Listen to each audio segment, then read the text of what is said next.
Good morning to everyone. आज हम alternator के बारे में डिस्कशन करेंगे। अल्टरनेटर होता क्या है उसके बारे में देखेंगे। अल्टरनेटर को अनदर टर्म में हम क्या बोलते हैं, जनरेटर भी बोलते हैं। Alternator or generator. Here generator is nothing but AC generator. ठीक है, तो आपके एग्जाम में अगर पूछता है सिर्फ अगर जनरेटर बोला तो समझ जाना कि वो एसी जनरेटर ही है, उसी के बारे में हमें डिस्कस करना। ठीक है, तो जनरेटर को अनदर टर्म में हम अल्टरनेटर भी बोलते हैं। ठीक है, so alternator is nothing but it is a electrical machine which converts mechanical energy into equivalent AC electrical energy. Alternator लिख देता हूँ मैं। Alternator is nothing but it is a electrical machine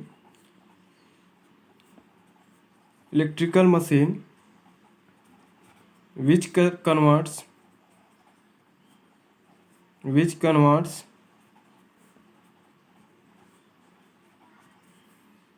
mechanical energy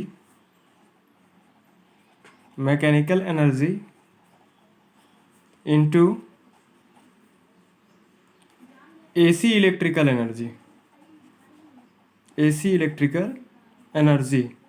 ठीक है, तो alternator basically एक ऐसा electrical machine होता है जो मैकेनिकल एनर्जी को एसी इलेक्ट्रिकल एनर्जी में कन्वर्ट करता है। ठीक है, तो अल्टरनेटर बेसिकली एक एनर्जी कन्वर्जन डिवाइस है बोल सकते हो, जो वन फॉर्म ऑफ एनर्जी को अनदर फॉर्म ऑफ एनर्जी में कन्वर्ट करता है। ठीक है, so alternator is nothing but it is a electrical machine which converts mechanical energy into AC electrical energy. ऐसा इलेक्ट्रिकल मशीन होता है जो मैकेनिकल एनर्जी को एसी इलेक्ट्रिकल एनर्जी में कन्वर्ट करता है। ठीक है, तो बेसिकली ये एनर्जी कन्वर्जन डिवाइस है बोल सकते हैं। इसको क्या बोल सकते हैं, एनर्जी कन्वर्जन डिवाइस। ठीक है, इसको हम एनर्जी कन्वर्जन डिवाइस भी बोल सकते हैं। क्यों एनर्जी कन्वर्जन डिवाइस बोलेंगे, क्योंकि ये mechanical that means rotational energy. ठीक है, तो मैकेनिकल या फिर रोटेशनल जो एनर्जी है उसको इक्विवेलेंट इलेक्ट्रिकल एनर्जी में क्या करता है, कन्वर्ट करता है। ठीक है, तो एक फॉर्म के एनर्जी को अनदर फॉर्म के एनर्जी में कन्वर्ट करता है, इस कारण इसको हम क्या बोलते हैं, एनर्जी कन्वर्जन डिवाइस बोलते हैं। ठीक है, किसी भी अल्टरनेटर की अगर मैं वर्किंग प्रिंसिपल की बात करूं, the working principle of any alternator और AC generator is based on Faraday's electromagnetic induction. ठीक है, it's working based on Faraday's electromagnetic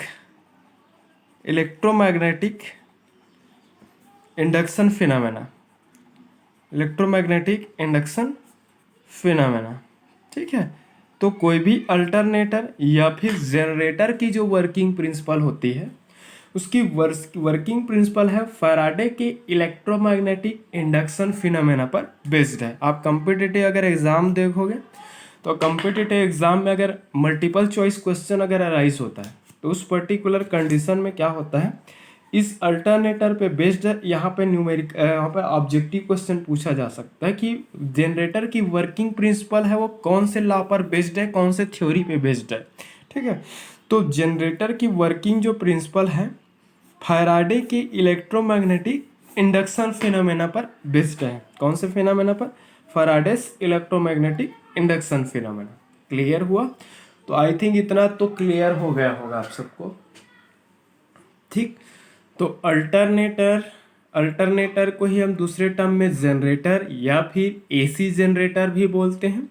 basically alternator या फिर एसी जनरेटर एक इलेक्ट्रिकल मशीन होता है जो मैकेनिकल एनर्जी को इक्विवेलेंट इलेक्ट्रिकल एनर्जी में कन्वर्ट करता है। ठीक है, तो मैकेनिकल एनर्जी को एसी इलेक्ट्रिकल एनर्जी में जो कन्वर्ट करने का काम करता है उस पर्टिकुलर इलेक्ट्रिकल मशीन्स को ही क्या बोलते हैं, जनरेटर बोलते हैं, या फिर अनदर टर्म में हम उसको क्या बोलते हैं, अल्टरनेटर बोलते हैं। ठीक है, तो बेसिकली एक एनर्जी कन्वर्जन डिवाइस होता है जो इनपुट मैकेनिकल एनर्जी को, मैकेनिकल पावर को आउटपुट एसी पावर में कन्वर्ट करता है। क्लियर हुआ। अल्टरनेटर की वर्किंग जो प्रिंसिपल जो होती है बेसिकली फैराडे के इलेक्ट्रोमैग्नेटिक इंडक्शन फिनोमेना पर बेस्ड है। ठीक है, कौन सा फिनोमेना पर बेस्ड है, it's working principle based on Faraday's electromagnetic induction phenomena. Clear हुआ।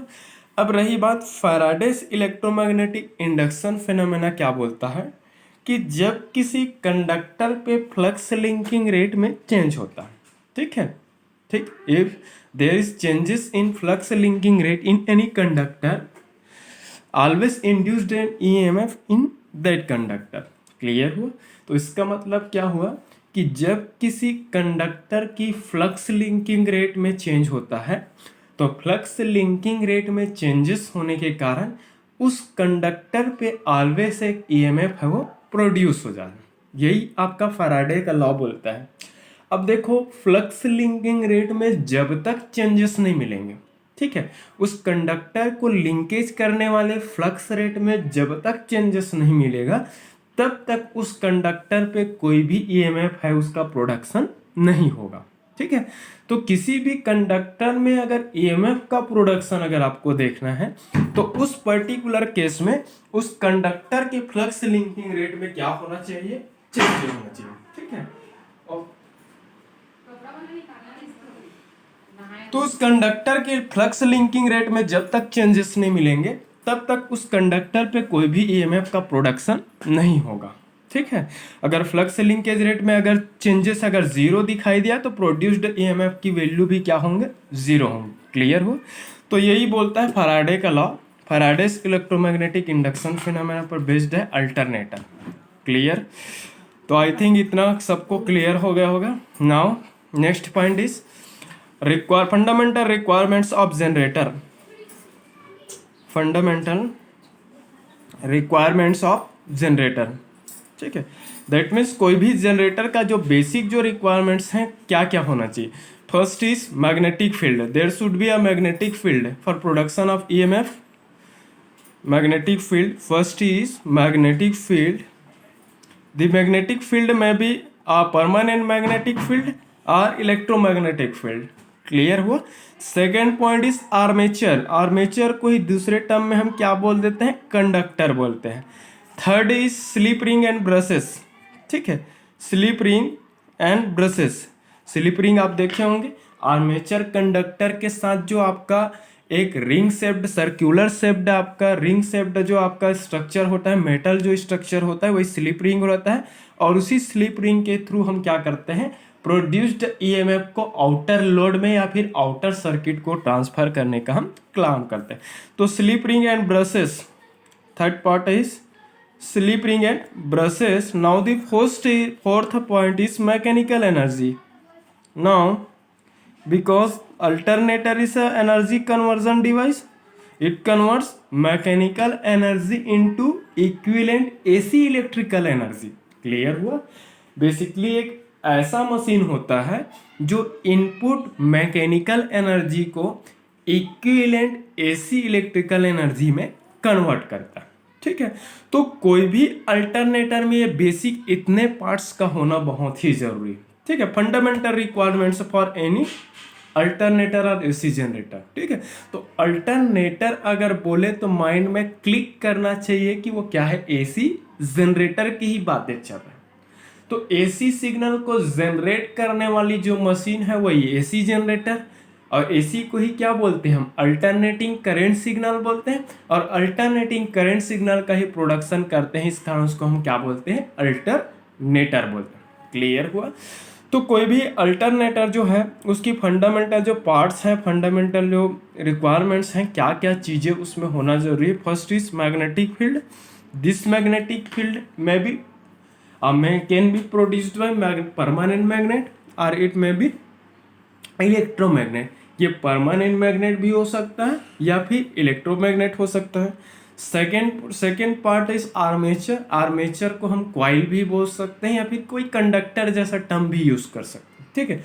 तो सेकेंड पार्ट उसमें आर्मेचर होना चाहिए।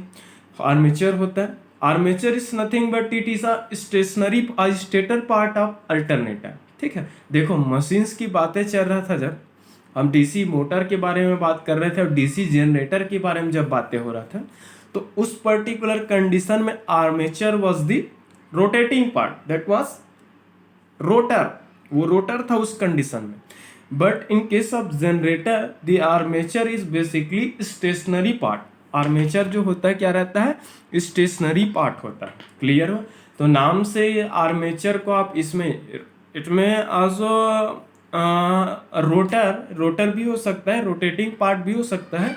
बट जनरली क्या होता है, अल्टरनेटर के केस में आर्मेचर जो होता है वो स्टेटर होता है, स्टेशनरी पार्ट होता है, ठीक है, जो फिक्स्ड मैग्नेटिक फील्ड प्रोड्यूस करता है। और इससे प्रोड्यूस्ड मैग्नेटिक फील्ड के कारण जो मैग्नेटिक लाइन ऑफ फोर्सेस रहता है, वो मैग्नेटिक लाइन ऑफ फोर्सेस है वो आपके कॉइल को स्टेटर के कॉइल को क्या करता है, लिंकिंग करता है। थर्ड पार्ट है आपका स्लिप रिंग। स्लिप रिंग जो रहता है बेसिकली आर्मेचर से connected circular ring shaped structure होता है, ठीक है, सर्कुलर रिंग शेप्ड स्ट्रक्चर रहता है। और ये जो स्लिप जो रिंग जो रहता है वो ब्रशेस के थ्रू एक्सटर्नल सर्किटरी को क्या करता है, कनेक्टेड रहता है। ब्रशेस तो आपने देखा होगा, ग्रेफाइट की ब्रशेस यूज होता है स्मॉल साइज की मशीन्स के केस में। बट लार्ज या फिर हेवी अगर मशीन्स की बात करें तो कॉपर और ग्रेफाइट जैसे मटेरियल की कंपाउंड मटेरियल का यूज हम क्या करते हैं, ब्रशेस की डिजाइन करने के लिए हेवी मशीन्स में हम यूज करते हैं, ठीक है। तो ब्रशेस क्या करता है, बेसिकली स्लिप रिंग के साथ क्या करता है, स्लाइडिंग कांटेक्ट बनाता है। मतलब स्लिप रिंग घूमते रहता है, घूमने के साथ साथ उस ब्रश के साथ में क्या रहता है, इलेक्ट्रिकली कनेक्टेड रहता है। तो आर्मेचर के साथ slip ring and slip ring के साथ क्या कनेक्टेड रहता है, ब्रशेस कनेक्टेड रहता है। तो आर्मेचर के साथ स्लिप रिंग के साथ क्या है आपका, ब्रशेस, ठीक है। तो मोटर के केस में हम इनपुट सप्लाई किसके, ब्रशेस के थ्रू हम आर्मेचर को देते हैं। जनरेटर के केस में भी वही होगा, इनपुट आपका मैग्नेटिक फील्ड प्रोडक्शन करने के लिए, फिक्स्ड मैग्नेटिक फील्ड प्रोडक्शन करने के लिए हम क्या करते हैं, ब्रशेस के थ्रू आर्मेचर को एक्सटर्नल डीसी सप्लाई अप्लाई करते हैं। और उस अप्लाइड डीसी सप्लाई के कारण आर्मेचर में एक मैग्नेटिक फील्ड प्रोड्यूस हो जाता है। और उस प्रोड्यूस्ड मैग्नेटिक फील्ड के कारण उसमें magnetic line of forces create होता है। और वो created magnetic line of forces जो रहता है वो स्टेटर कॉइल को क्या करता है, लिंकिंग करता है। तो जब आर्मेचर में produced magnetic line of forces जो है उस स्टेटर के कॉइल को लिंक करता है, तो स्टेटर के फ्लक्स लिंकिंग रेट में चेंज होता है। और जब स्टेटर के फ्लक्स लिंकिंग रेट में चेंज होता है तो उस स्टेटर पर एक ईएमएफ है वो क्या हो जाता है, प्रोड्यूस्ड हो जाता है। और उस प्रोड्यूस्ड ईएमएफ को फाइनली एक्सटर्नल सर्किट को हम क्या कर देते हैं, ट्रांसफर कर लेते हैं। तो फंडामेंटल वर्किंग प्रिंसिपल यही है कोई भी जनरेटर के केस में। क्लियर हुआ? तो आई थिंक इतना पॉइंट तो आप सबको क्लियर हो गया होगा। अल्टरनेटर बेसिकली क्या है, ऐसा इलेक्ट्रिकल मशीन है जो मैकेनिकल एनर्जी को इक्विवेलेंट एसी इलेक्ट्रिकल एनर्जी में कन्वर्ट करता है। क्लियर हुआ? तो ये था आपका मैग्नेटिक फील्ड। आपका मैग्नेटिक फील्ड प्रोडक्शन के लिए हम परमानेंट मैग्नेट भी यूज कर सकते हैं, इलेक्ट्रोमैग्नेट भी यूज कर सकते हैं। Second part is armature. In case of generator armature is stator रहता है। But in case of motor armature is rotor. Confuse नहीं होना। क्लियर हुआ? तो armature is stationary part of generator. Clear हुआ? जनरेटर का स्टेशनरी पार्ट होता है और इस स्टेशनरी पार्ट में हम external input DC signal apply करते हैं। और उस अप्लाइड इनपुट डीसी सिग्नल के कारण आर्मेचर में एक मैग्नेटिक फील्ड प्रोड्यूस हो जाता है। और उस प्रोड्यूस्ड मैग्नेटिक फील्ड के कारण उसमें magnetic line of forces create होता है जिसे हम मैग्नेटिक फ्लक्स लाइन बोलते हैं। क्लियर हुआ? मैग्नेटिक फ्लक्स बोलते हैं। वो प्रोड्यूस्ड मैग्नेटिक जो फ्लक्स है वो क्या करेगा, सर्किट के रोटर को क्या करेगा, लिंकिंग करता है। सॉरी,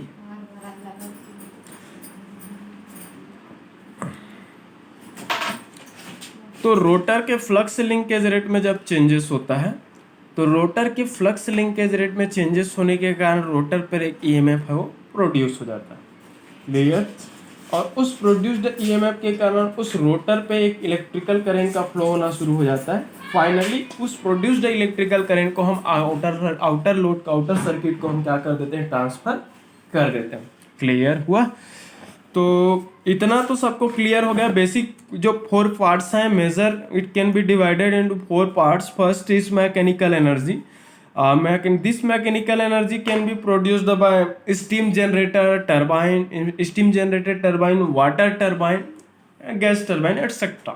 आप कोई भी यूज कर सकते हैं, ठीक है। तो mechanical energy that means rotational energy. तो रोटेशन प्रोड्यूस करने के लिए चाहे आप स्टीम यूज करो, स्टीम टरबाइन का यूज करो, चाहे आप गैस टरबाइन यूज करो, चाहे आप वाटर टरबाइन यूज करो, कुछ भी कर सकते हो आप। आपको कैसा भी करके rotational energy that means mechanical energy produce करना है, और उसी प्रोड्यूस्ड मैकेनिकल एनर्जी को इक्विवेलेंट एसी इलेक्ट्रिकल एनर्जी में हमें क्या करना पड़ेगा, कन्वर्ट करना, क्लियर हुआ। तो ये मैकेनिकल एनर्जी। स्लिप रिंग है आपका, बेसिकली आर्मेचर से कनेक्टेड रहता है, मेटेलिक स्ट्रक्चर रहता है, रिंग शेप्ड स्ट्रक्चर रहता है, और ये स्लिप रिंग है वो ब्रशेस के साथ में क्या करता है, स्लाइडिंग कॉन्टेक्ट बनाता है, क्लियर हुआ। तो ब्रशेस के through brushes and then slip ring and again then to the armature, external DC supply is applied to armature through brushes, ठीक है। तो ब्रशेस के थ्रू ही आर्मेचर को हम एक्सटर्नल डीसी सप्लाई देते हैं। अब जैसे ही आर्मेचर में एक्सटर्नल डीसी सप्लाई देंगे, उस आर्मेचर पे क्या होगा, मैग्नेटिक फील्ड प्रोड्यूस होगा। प्रोड्यूस्ड मैग्नेटिक फील्ड के कारण उसमें मैग्नेटिक फ्लक्स प्रोड्यूस होंगे। वो जो प्रोड्यूस्ड मैग्नेटिक फ्लक्स है वो क्या करेगा, रोटर कॉइल को लिंक करता है, रोटर के कंडक्टर से रोटर कॉइल से होकर गुजरता है, ठीक है। तो जब रोटर के लिंकिंग फ्लक्स रेट में चेंजेस होता है, तो रोटर के फ्लक्स लिंकिंग रेट में चेंजेस होने के कारण उस रोटर पे एक ईएमएफ प्रोड्यूस हो जाता है, और प्रोड्यूस्ड ईएमएफ के कारण रोटर में एक ईएमएफ प्रोड्यूस होगा। प्रोड्यूस्ड ईएमएफ के कारण उसमें इलेक्ट्रिसिटी का फ्लो होंगे। फाइनली उस रोटर में प्रोड्यूस्ड इलेक्ट्रिसिटी को हम एक्सटर्नल लोड को हम क्या कर देते हैं, ट्रांसफर कर देते हैं, क्लियर हुआ। हम इसके कंस्ट्रक्शन के बारे में नेक्स्ट क्लास में डिस्कस करेंगे। आज बेसिकली होता क्या है, क्या क्या पार्ट्स रहते हैं, वर्किंग कौन से प्रिंसिपल पर बेस्ड है, इसके बारे में डिस्कस। तो बेसिकली कोई भी जनरेटर की जो वर्किंग प्रिंसिपल है वो फैराडे के इलेक्ट्रोमैग्नेटिक इंडक्शन फिनोमेना पर बेस्ड है, ठीक है। It's working principle based on Faraday's electromagnetic induction phenomena, clear हुआ। तो फैराडे का इलेक्ट्रोमैग्नेटिक इंडक्शन फिनोमेना क्या बोलता है, जब कोई कंडक्टर किसी मैग्नेटिक फील्ड में क्या करता है, मूव करता है, ठीक है। वो क्या बोला अभी तक, ठीक है। तो फैराडे महोदय ने क्या बोला था, जब कोई कंडक्टर किसी मैग्नेटिक फील्ड में मूव करता है, तो मैग्नेटिक फील्ड में मूव करने से उस कंडक्टर की फ्लक्स लिंकिंग रेट में क्या होता है, चेंज होता है, ठीक है। कंडक्टर रोटेट कर रहा है, कंडक्टर के रोटेशन के कारण उस कंडक्टर से होकर पास करने वाले फ्लक्स रेट में क्या होगा, चेंजेस होगा। कंडक्टर की फ्लक्स लिंकिंग रेट में चेंजेस होंगे, और जब उस कंडक्टर की फ्लक्स लिंकिंग रेट में चेंज होता है तो उस कंडक्टर पर एक ईएमएफ है वो प्रोड्यूस हो जाता है, ठीक है। इसी प्रोड्यूस्ड ईएमएफ को ही आउटर सर्किट में हम क्या कर देते हैं, ट्रांसफर कर देते हैं, जिसे डिफरेंट पर्पस के लिए हम यूज कर लेते हैं, क्लियर हुआ। तो फैराडे ने यही बोला है, उन्होंने ये बोला कि जब कोई कंडक्टर किसी मैग्नेटिक फील्ड में क्या करता है, मूव करता है, ठीक है। तो मैग्नेटिक फील्ड में मूव करने से उस कंडक्टर में लिंकिंग फ्लक्स रेट में चेंज होता है, मतलब उस कंडक्टर से होकर गुजरने वाले फ्लक्स रेट की वैल्यू है वो चेंज होता है।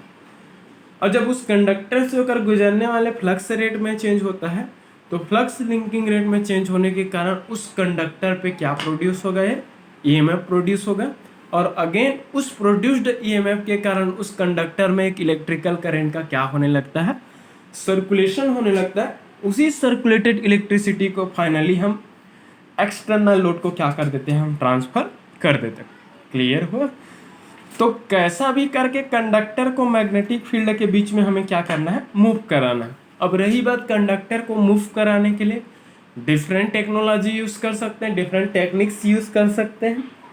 स्टीम टरबाइन यूज कर सकते हैं, गैस टरबाइन यूज कर सकते हैं, वाटर टरबाइन यूज कर सकते हैं। ठीक है, तो कैसा भी करके उस कंडक्टर को मैग्नेटिक फील्ड के बीच में क्या कराना है, हमें मूव कराना है। ठीक है, जब तक वो कंडक्टर है वो मूव नहीं होंगे तब तक उसमें फ्लक्स लिंकेज रेट में चेंज नहीं होगा, और जब तक फ्लक्स लिंकेज रेट में चेंज नहीं होगा तब तक उस कंडक्टर में ईएमएफ का प्रोडक्शन नहीं मिले होंगे, और जब तक उसमें ईएमएफ का प्रोडक्शन नहीं होंगे तब तक उसमें कोई भी इलेक्ट्रिसिटी का फ्लो नहीं होगा। तो हमें कुल मिलाकर मैकेनिकल एनर्जी को ऐसी इक्विवेलेंट इलेक्ट्रिकल एनर्जी में कन्वर्ट करना है। तो कैसा भी करके उस कंडक्टर में लिंकिंग फ्लक्स रेट में क्या होना चाहिए, चेंजेस होना चाहिए।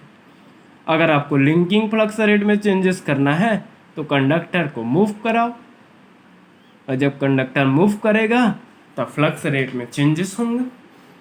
तो फैराडे के लॉ के हिसाब से फ्लक्स लिंकेज रेट में चेंजेस के ही कारण उसमें क्या प्रोड्यूस होगा, ईएमएफ प्रोड्यूस होगा, और प्रोड्यूस्ड ईएमएफ की वैल्यू है वो rate of change of flux linkage की वैल्यू पर डिपेंड करता है। तो ये है अल्टरनेटर का basic working principle. It's working principle based on Faraday's electromagnetic induction phenomena. Clear हुआ? Now the next point is working of an alternator. एक एग्जाम में आता है question most widely, working of alternator. ठीक है, अल्टरनेटर की working कैसे होता है, कैसे है, उसकी वर्क किस टाइप का है, उसके बारे में हम डिस्कस करेंगे। हमने जब फंडामेंटल रिक्वायरमेंट्स के बारे में देखा तो उसमें एक पार्ट देखा मैग्नेटिक फील्ड।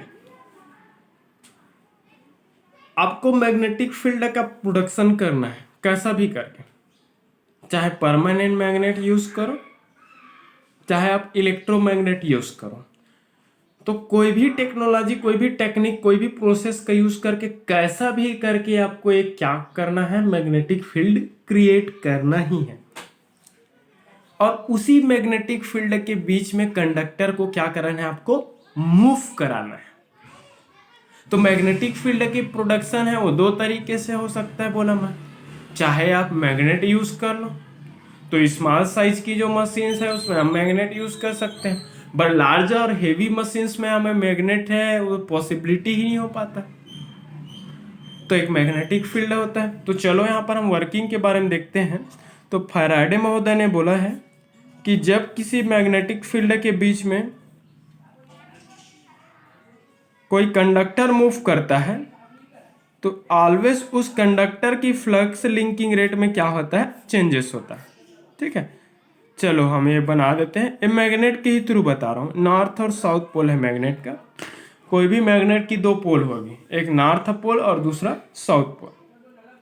ठीक है, हमने इन दोनों पोल दैट मीन्स मैग्नेटिक दोनों पोल के बीच का एरिया मैग्नेटिक फील्ड कहलाएंगे। ठीक है, और मैग्नेटिक फील्ड जो एरिया है उसके बीच में हम क्या कर दिए, कंडक्टर को रख दिए। ठीक है, सपोज ये कंडक्टर है। फैराडे महोदय ने बोला है कि जब किसी मैग्नेटिक फील्ड के बीच में कोई कंडक्टर है वो मूव करता है तो उस कंडक्टर के लिंकिंग फ्लक्स रेट में क्या होता है, चेंजेस होता है। फ्लक्स लिंकेज रेट में चेंज होता है। कंडक्टर के फ्लक्स लिंकिंग रेट में चेंज होने के कारण उस कंडक्टर पे एक ईएमएफ है वो प्रोड्यूस हो जाता है, और उस प्रोड्यूस्ड ईएमएफ के कारण उस कंडक्टर पे एक इलेक्ट्रिसिटी का सर्कुलेशन स्टार्ट हो जाता है। फाइनली उसी सर्कुलेटिंग इलेक्ट्रिसिटी को हम आउटर एक्सटर्नल सर्किट को हम क्या कर देते हैं, आउटपुट के फॉर्म में ट्रांसफर कर देते हैं। ठीक है, तो suppose this is north pole of magnet, this is south pole of magnet, and between these two poles the area covered between these two poles is magnetic field area। ठीक है, तो इस मैग्नेटिक फील्ड के बीच में हम किसको रख दिए हैं, कंडक्टर को। अब इस कंडक्टर को क्या कराते हैं अपन, मूव कराएंगे। कंडक्टर है, सपोज दिस इज कंडक्टर, छोटा सा कुछ चीज लेके बता रहा हूं आपको कैसे इसमें काम करता है और क्यों कब कब के कैसे अल्टरनेटिंग नेचर का रहता है, मैं आपको बता रहा हूं। मैच बॉक्स ले रहा हूं मैं, suppose this match box is conductor. ये matchbox, you know the magnetic line of forces of magnetic flux travels from north pole to south pole of any magnet or magnetic field, ऐसे, ठीक है। तो north से south pole की ओर travel करता है magnetic flux है। एक मिनट,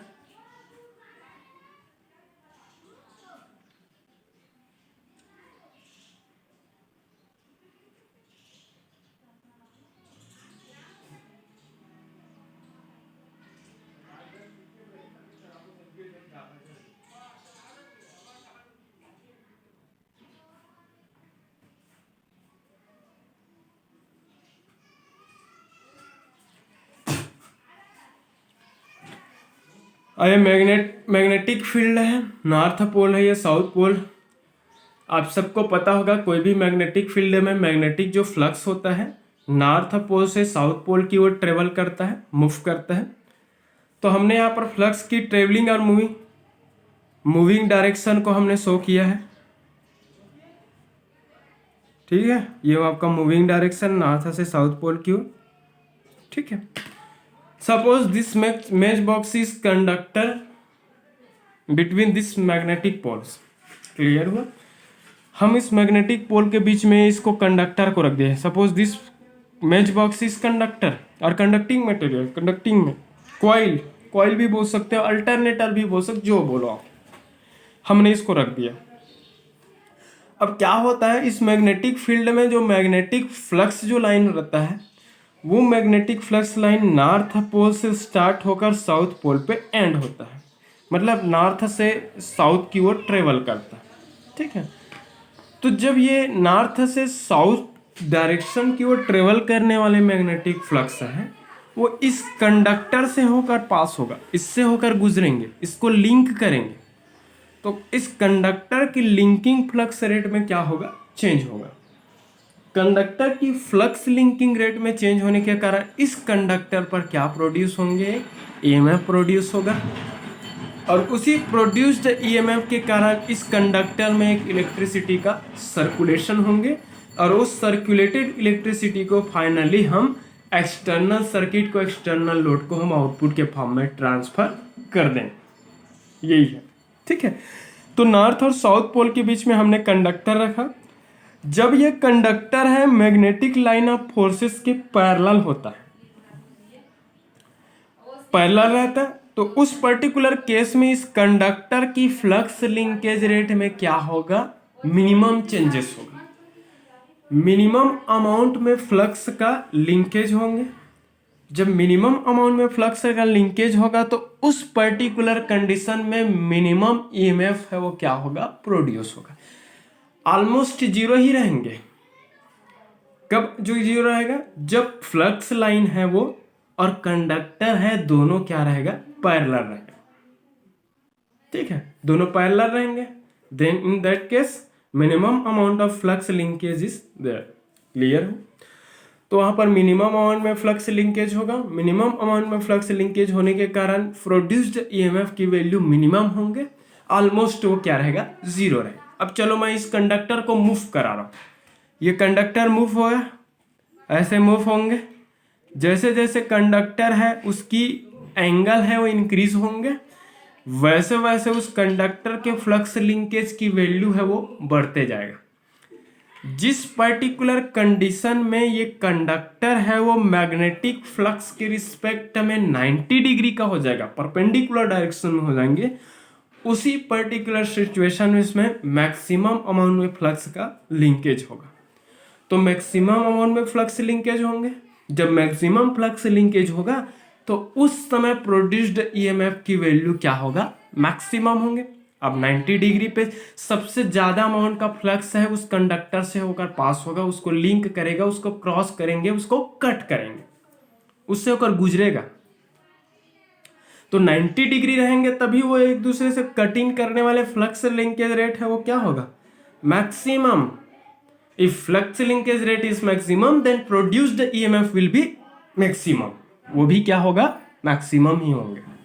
ठीक है, तो ये कंडक्टर मैग्नेटिक फील्ड के बीच में मूव कर रहे हैं, मूव करते करते 90 डिग्री में आ गए। अब देखो ये 90 डिग्री हो गए, अब फिर से ये मूव कर रहा है, क्लॉकवाइज डायरेक्शन में मूव करा रहा हूं मैं। अब ये क्या है, जैसे जैसे इसकी एंगल इंक्रीज होते जाएंगे 90 के अबव जाएंगे, वो 90 से ऊपर एंगल बनाते जाएंगे, वैसे वैसे फ्लक्स लिंकेज रेट फिर से क्या हो जाएगा, धीरे धीरे क्या होंगे, कम हो। तो फ्लक्स लिंकेज रेट जैसे जैसे कम होते जाएंगे वैसे वैसे उस कंडक्टर पे प्रोड्यूस्ड ईएमएफ की वैल्यू वैसे वैसे कम होते जाएगा। Now again after 90 degree it reaches to 180 degree. 90 के बाद वो कौन से एंगल पे पहुंचेगा, 180 डिग्री।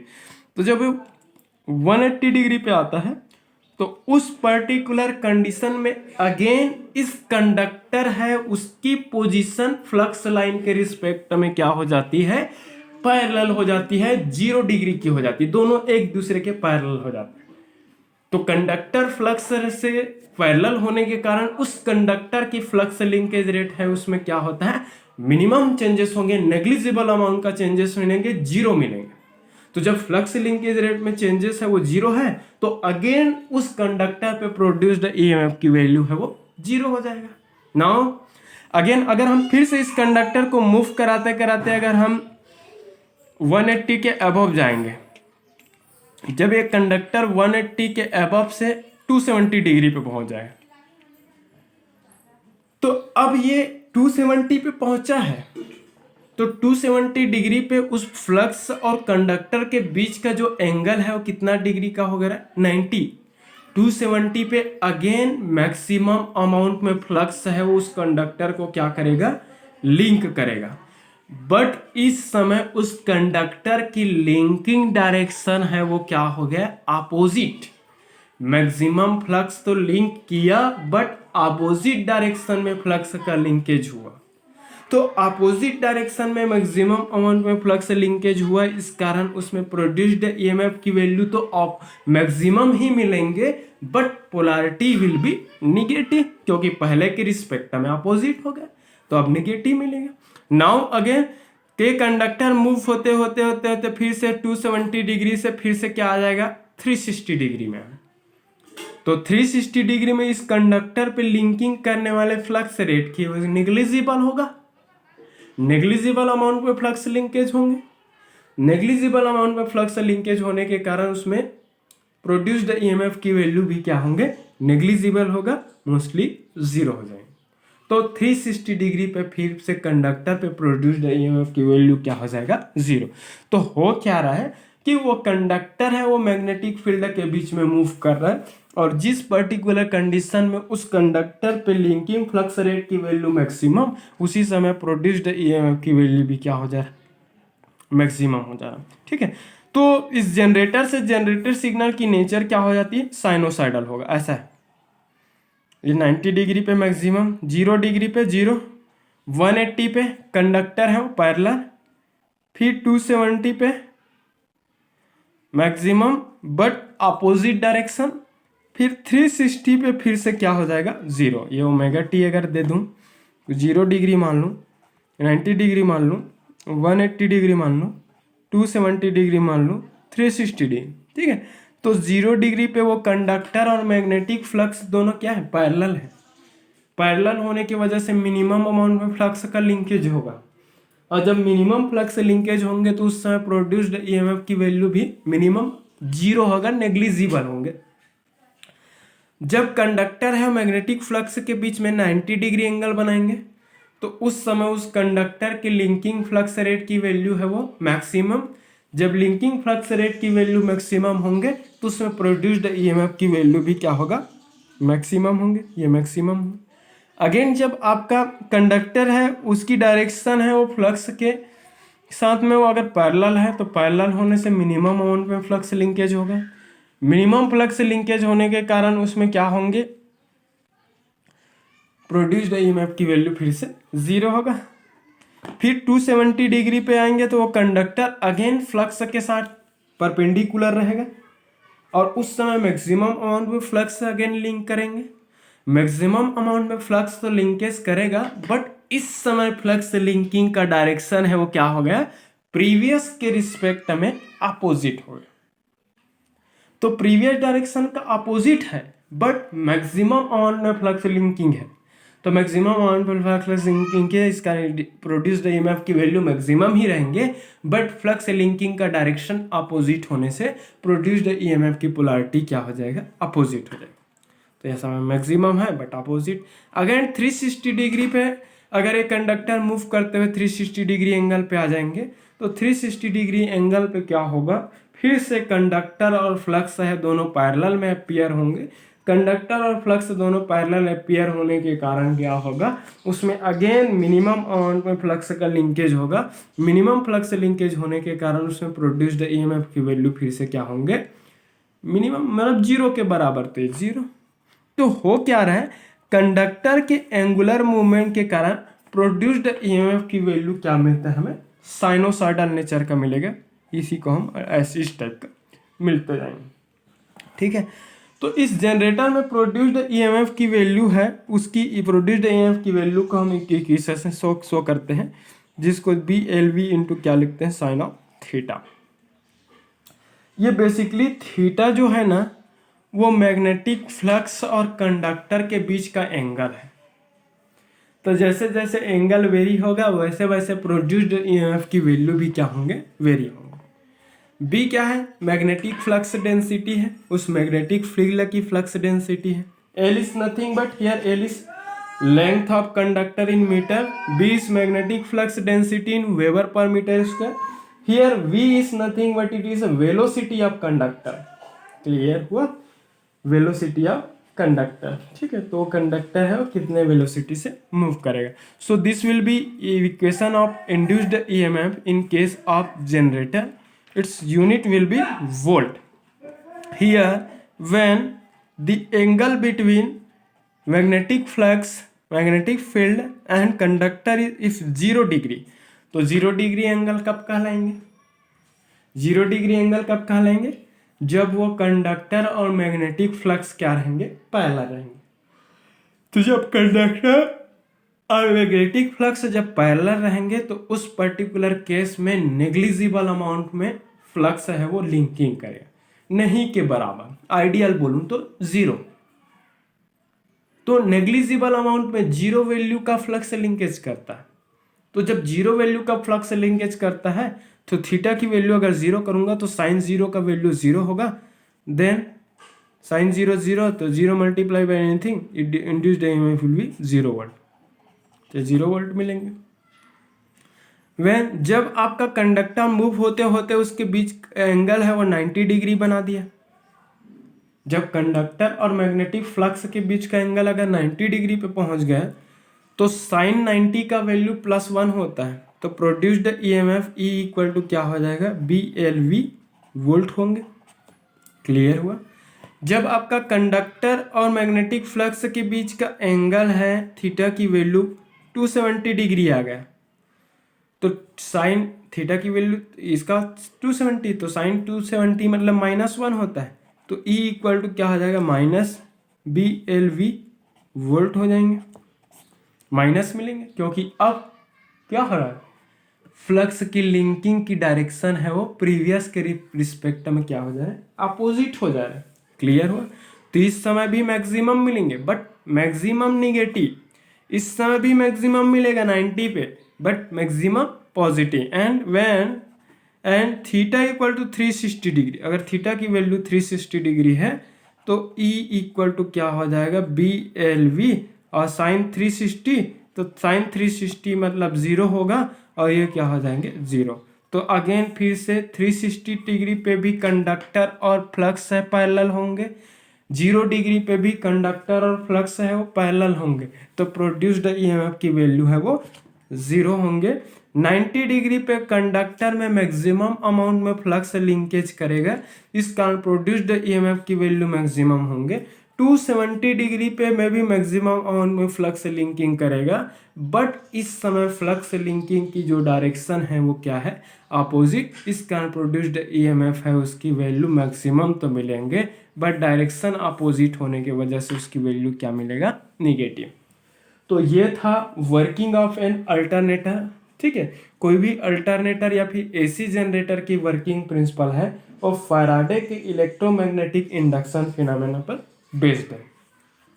तो आई थिंक इतना तो क्लियर हो गया होगा। अगर क्लियर हो तो लाइक कमेंट शेयर जरूर करें। Thank you.